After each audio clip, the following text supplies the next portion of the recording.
What were the true costs of the English Civil War? This question delves deeper than just the immediate aftermath of the battles fought between 1642 and 1651.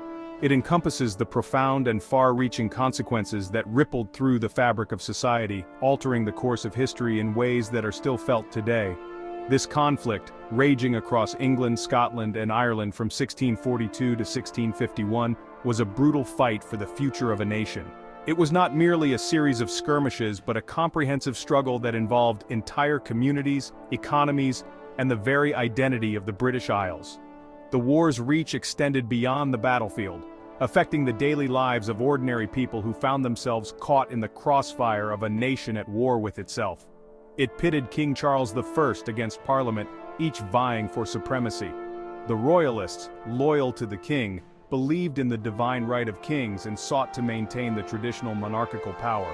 On the other side, the Parliamentarians, also known as Roundheads, fought for a more balanced distribution of power, advocating for parliamentary sovereignty and greater representation. This ideological clash was not just a political struggle, but a battle for the soul of the nation.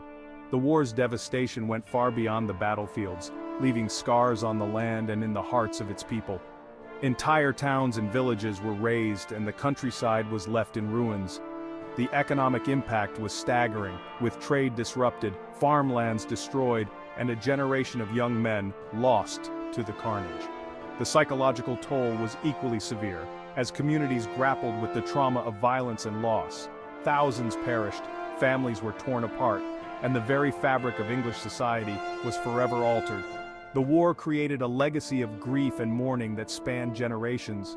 Families were left to cope with the loss of loved ones, and the social order was upended.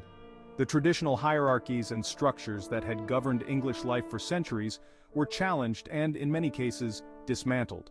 This turbulent period witnessed the rise and fall of monarchs, the empowerment and division of Parliament, and the emergence of new religious and political ideologies.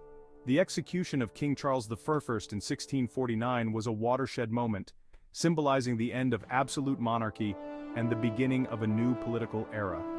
The war also saw the rise of radical religious groups, such as the Puritans, who sought to reform the Church of England and influence the moral and spiritual direction of the nation. Through examining key battles, turning points, and the fates of those involved, we can begin to grasp the profound and lasting impact of this pivotal moment in British history. Battles such as the Battle of Naseby in 1645 were decisive in shaping the outcome of the war and the future of the nation. The leaders and soldiers who fought in these battles left an indelible mark on history, their actions and decisions echoing through the centuries. The English Civil War serves as a stark reminder that the pursuit of power often comes at a heavy price. The war's legacy is a testament to the resilience and determination of the people who lived through it, as well as a cautionary tale about the dangers of division and conflict. It reminds us that the true cost of war is measured not just in lives lost and buildings destroyed, but in the enduring impact on the human spirit and the course of history. England in the early 17th century was a kingdom on the brink of change. The landscape was dotted with quaint villages and bustling towns, but beneath the surface a storm was brewing. The social and political fabric of the nation was being stretched to its limits, setting the stage for a dramatic and tumultuous period in English history. King Charles I, who ascended to the throne in 1625, was a staunch believer in the divine right of kings. This doctrine held that the monarch was appointed by God and was accountable only to him. Charles saw himself as God's chosen ruler, a belief that shaped his approach to governance and his interactions with his subjects. His regal attire and majestic portraits reflected his view of kingship as a divine and unchallengeable authority. However, this belief system put him at odds with Parliament. The members of Parliament, representing the interests of the people, sought greater control over governance. They were particularly concerned with issues of taxation and religious reform. The tension between the king's absolute authority and Parliament's desire for a more balanced power structure created a volatile political environment. One of the most contentious issues was the imposition of ship money, a tax levied by the king without Parliament's consent. Traditionally, ship money was a tax collected in coastal areas during times of war to fund naval defense. However, Charles extended this tax to inland counties and used it during peacetime, bypassing Parliament's authority. This move was seen as an overreach of royal power and sparked widespread resentment and resistance. Religious differences further fueled the divide between the Crown and Parliament. England was a nation of diverse religious beliefs, and these differences often led to conflict. The king's preference for high Anglicanism, with its elaborate rituals and hierarchical structure, clashed with the growing influence of Puritanism, a more austere and reformist branch of Protestantism. High Anglicanism, favored by the king, emphasized the importance of tradition and ceremony in worship. In contrast, Puritanism, which was gaining prominence in Parliament, advocated for a simpler, more personal form of worship. The Puritans sought to purify the Church of England from what they saw as remnants of Catholicism. This religious rift added another layer of tension to the already strained relationship between the king and Parliament. By 1642, the chasm between the Crown and Parliament had become insurmountable. The unresolved issues of taxation, governance, and religious reform had created a powder keg of discontent. The situation reached a boiling point, leading to the outbreak of the English Civil War. This conflict would pit royalist forces, loyal to King Charles I, against the parliamentarians, who sought to limit the king's power and implement broader reforms. The battlefields of England would soon be stained with the blood of its people, as the nation was torn apart by civil strife. The first major engagement of the war, the Battle of Edgehill, took place on October 23, 1642, near Kinneton in Warwickshire. This battle marked the beginning of a long and grueling conflict that would come to be known as the English Civil War. The picturesque fields of Edgehill would soon be stained with the blood of thousands, as two opposing forces met in a clash that would set the tone for the years of warfare to follow. The Royalist forces, dressed in finery and fighting for their king, clashed with the parliamentarians, clad in more practical attire and driven by their ideals. The Royalists, loyal to King Charles I, believed in the divine right of kings and sought to maintain the traditional hierarchy and governance of England. On the other hand, the parliamentarians, also known as Roundheads, were fighting for a more balanced and representative form of government, challenging the absolute power of the monarchy. The battle raged for hours, with neither side gaining a decisive advantage. The air was thick with the smoke of muskets and the cries of the wounded. Soldiers on both sides fought valiantly, their determination unwavering despite the chaos surrounding them. The clash of steel and the roar of cannon fire created a symphony of destruction that echoed across the battlefield. While the outcome was inconclusive, Edgehill marked a turning point. The commanders on both sides realized that this would not be a quick or easy war. The initial hopes for a swift and decisive victory were dashed, and the reality of a prolonged and bloody conflict began to set in. The soldiers, weary and battered, retreated to their camps, tending to the wounded and mourning the fallen.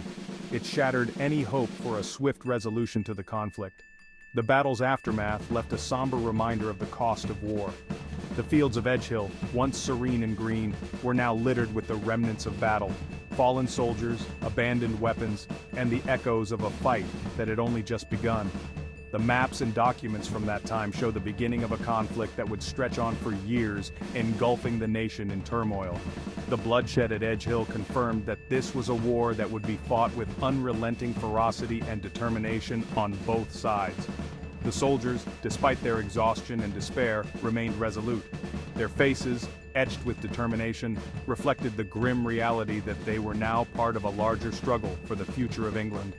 The battle was commemorated in murals and statues, and historical accounts and letters from that time describe the brutality and intensity of the fight. It set the stage for years of brutal conflict that would engulf the nation. The Battle of Edgehill was just the beginning. Over the next several years, England would be torn apart by a series of battles and skirmishes, each one adding to the toll of human suffering and loss. The historical timeline of the English Civil War shows a nation in turmoil, with soldiers marching through various terrains, fighting for their beliefs and their vision of England's future. The war would leave an indelible mark on the country, shaping its history for generations to come. The Battle of Marston Moor, fought on July 2, 1644, proved to be a pivotal moment in the war. Parliamentarian forces, now allied with the Scottish Covenanters, faced off against the Royalists near York. The Parliamentarians, led by the skilled military strategist Oliver Cromwell, emerged victorious, inflicting heavy losses on the Royalists. Marston Moor marked a turning point in the war.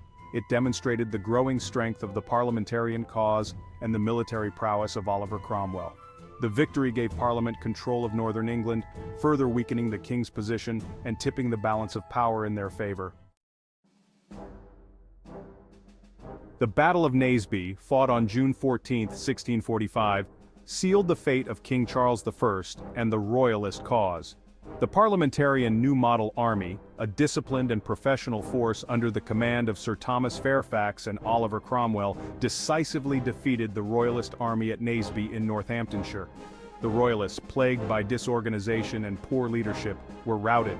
The capture of the king's baggage train, containing his personal correspondence, revealed his secret negotiations with foreign powers. This discovery further eroded his support and strengthened the parliamentarian cause. The aftermath of Naseby saw the steady decline of the Royalist cause. Charles I was captured and, after a period of imprisonment, was put on trial for treason against Parliament and the English people. His execution in 1649 sent shockwaves across Europe, marking the end of the monarchy, albeit temporarily. England, now a republic, fell under the rule of Oliver Cromwell as Lord Protector. Cromwell, a skilled military leader and shrewd politician, consolidated power and established a Puritan-influenced government. However, his rule was not without its challenges as he faced opposition from Royalist uprisings and discontent within Parliament itself.